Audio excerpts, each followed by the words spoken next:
The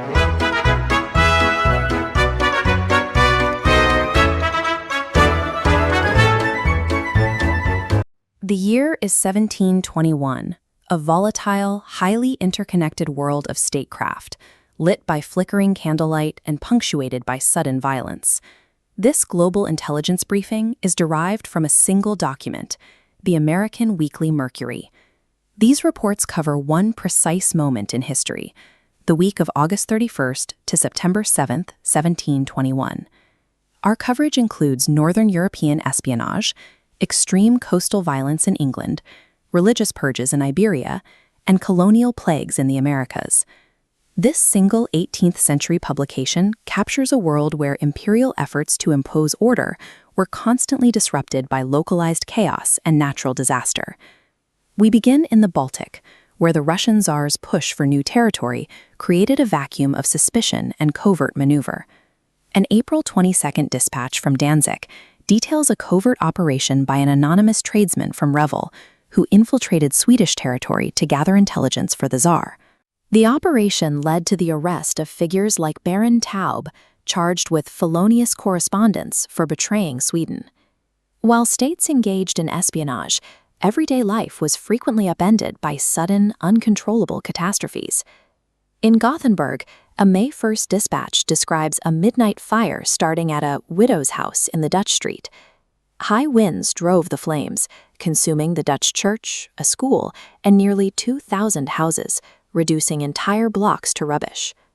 In St. Petersburg, a massive state-sponsored religious shift was orchestrated by the Patriarch of Moscow. The paper reports that 40,000 pagans were converted, their idols demolished, and 20 new churches built on top of the ruins.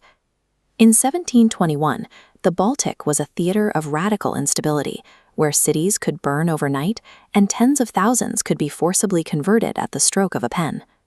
Along the English Channel, coastal zones remained largely ungovernable spaces, where state reach was often limited.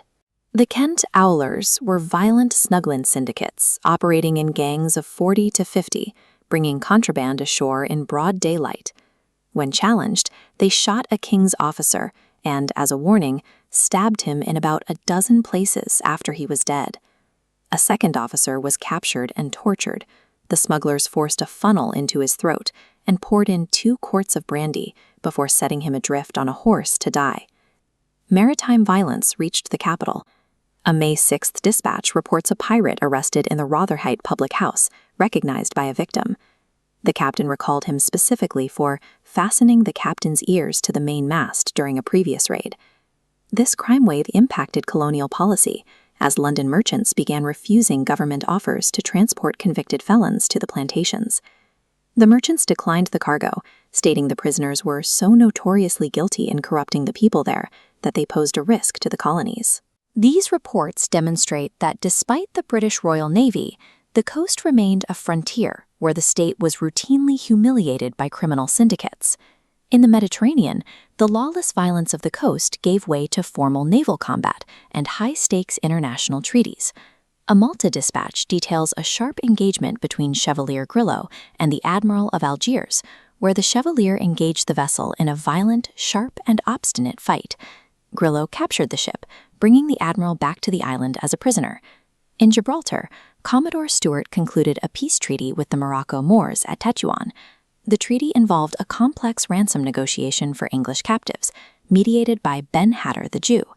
To secure the peace, the state paid a precise price: 12,000 locks, 1,200 barrels of powder, 100 pieces of fine cloth, and $10,000.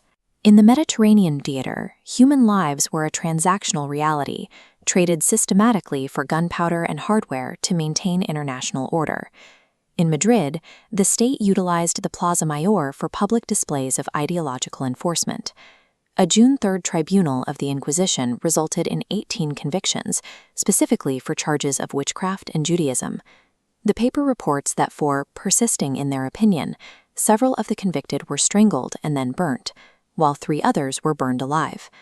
Across the Atlantic, the focus of the news shifted away from Europe and towards the bustling colonial desks of New York and Philadelphia.